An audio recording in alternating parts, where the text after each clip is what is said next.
Hi. இயேசு உயிர்த்தெழுந்திருக்காரு.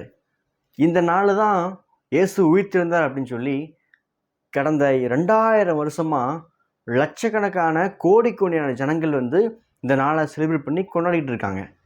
அப்படி லட்சக்கணக்கான கோடிக்கணக்கான ஜனங்கள் இயேசுடைய உயிர்த்தெழுதலை கொண்டாடுறதுக்கு என்ன காரணம்? இந்த இயேசு யாரு? இதனால எனக்கு என்ன பயன்? அதுதான் நம்ம இந்த வீடியோவில் பார்க்க போகிறோம். அப்படி 2000 வருஷமான ஜனங்கள் ஏன் இயேசுவை கொண்டாடுறாங்க?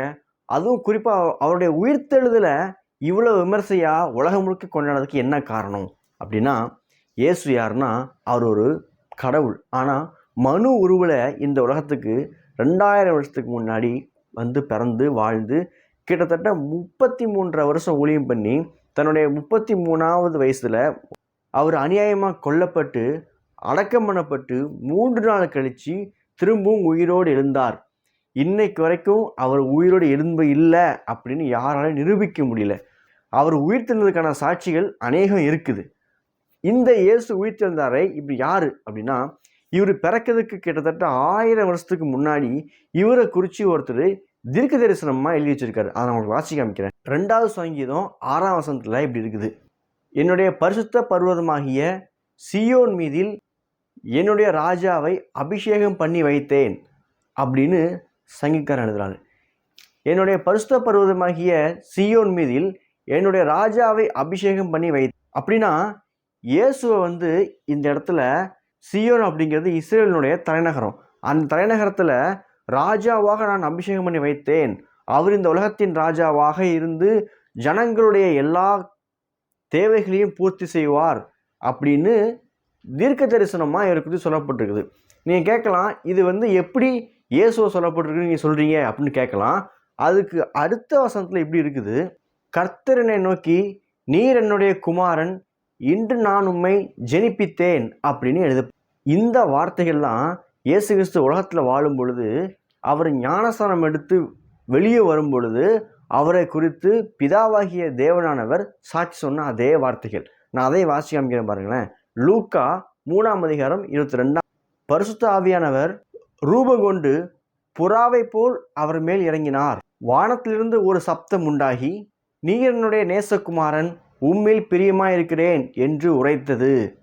இந்த வார்த்தைகள்லாம் சங்கீதக்காரன் அவர் பிறக்கிறதுக்கு 1000 வருஷத்துக்கு முன்னாடியே சொன்ன வார்த்தைகள். இயேசு கிறிஸ்து பூமியில் வாழ்ந்திருக்கும் போதும் இதே வார்த்தைகள் தான் கடவுள் அவரை குறித்து சொல்லுகிறார்.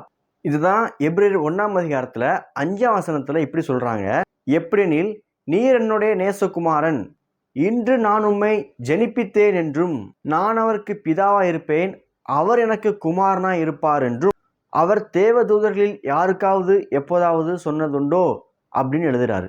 இங்கே என்ன சொல்லப்பட்டிருக்குன்னா, இயேசு இந்த உலகத்தில் 2000 வருஷத்துக்கு முன்னாடி பிறந்தது அவரை குறித்து 1000 வருஷத்துக்கு முன்னாடியே அவர் என்ன செய்வார் அப்படின்னு எழுதப்பட்டிருக்குது. அதை தான் நான் வாசிச்சு காமிச்சேன். அதே சங்கீதத்தில் நீங்கள் முதல் வசனத்தை படித்து பார்த்தீங்கன்னா, ஜனங்கள் விருதாவான காரியங்களை சிந்திப்பானேன், ஜாதிகள் கொந்தளிக்கிறது அப்படின்னு எழுதப்பட்டிருக்கும். என்னன்னா, உலகத்தினுடைய நிலை அந்த சங்கீதத்தில் சொல்கிறாங்க. இந்த உலகம் நல்ல சம நிலையில் இல்லை. மனிதர்களுடைய மனங்களும் அலைக்கழிச்சுக்கிட்டு கஷ்டப்பட்டுட்டு வியாகுலத்தோட துன்பத்தோட தங்களுடைய வாழ்க்கையில் நம்பிக்கை இல்லாமல் அலைஞ்சிட்டு இருக்கிற நிலையை தான் நம்ம பார்த்துட்டு இருக்கோம். அந்த உலகத்தில், அப்படிப்பட்ட மிசரியான உலகத்தில் தான் இயேசுதான் வழி என்று தேவன் உலகத்துக்கு அனுப்பின அந்த இயேசுவை தான் இந்த சங்கீதக்காரன் இவருடைய நேசகுமாரன் அப்படின்னு சொல்கிறாரு. அதே வார்த்தைகள் தான் புதிய ஏற்பாடுலையும் இயேசு கிறிஸ்து ஞானஸ்நானம் எடுத்து வெளியே வரும்பொழுது பிதாவானவர் அவரை குறித்து சொல்கிறாரு. அதை தான் எபிரேயராக்கியோன் அந்த இடத்துல கன்ஃபர்மேஷன் கொடுக்காரு. அப்போ இயேசுதான் இந்த உலகத்திற்கு வந்த இந்த மிசரியான உலகத்தில் வழியாக ஒளியாக இருக்கிறான்னு சொன்னால் அவரை நாம் ஏற்றுக்கொள்ளும் பொழுது நாம் பாக்கியவான்களாக இருப்போம். அதே சங்கீதத்தில் கடைசி வருஷத்தில் படித்து பார்த்தீங்கன்னா, அவரை அண்டிக் கொள்கிற யாவரும் பாக்கியவான்கள் அப்படின்னு இருக்குது.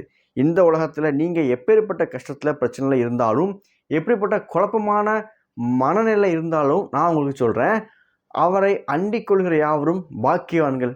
ஏன்னா அவர் தான் உயிர்த்தெழுந்த கடவுள். அவர் உயிர்த்தெழுந்தது உண்மைன்னு நீங்கள் நம்பினீங்கன்னா இந்த உலகத்தில் நீங்கள் ஃபேஸ் பண்ணுற எதை குறித்தும் கவலைப்பட வேண்டிய அவசியம் இல்லை. ஏன்னா உலகத்திலேயே மனுஷனால் கண்ட்ரோல் பண்ண முடியாத, மனுஷனால் மேற்கொள்ள முடியாத ஒரு விஷயம் அப்படின்னா அது மரணம், டெத். அந்த மரணத்தையே ஜெயித்தவராகிய கடவுள் இருக்கும் பொழுது மற்ற எல்லா பிரச்சனைகளையும் ஜெயிக்க அவரால் முடியும். ஸோ இன்னைக்கு நீங்கள் எப்படிப்பட்ட பிரச்சனையை ஃபேஸ் பண்ணிக்கிட்டு இருந்தாலும், எப்படிப்பட்ட சூழ்நிலையை போய்கிட்டு இருந்தாலும், அது எல்லாவற்றையும் கண்ட்ரோல் பண்ணதுக்கு, உங்களுக்கு பலன் கொடுக்கறதுக்கு உயிர்த்தெழுந்த கடவுள் இன்றைக்கும் வல்லவராக இருக்கிறார், நல்லவராகவும் இருக்கிறார். அவரை நம்புங்க, அவருடைய உயிர்த்தெழுதலை விசுவாசிங்க. அப்பொழுது இந்த வாழ்க்கையை நீங்கள் சிறப்பாகவும் சந்தோஷமாகவும் வெற்றியாக வாழ்வதற்கான வழியையும் பலத்தையும் இயேசு உங்களுக்கு தருவார். பாய்.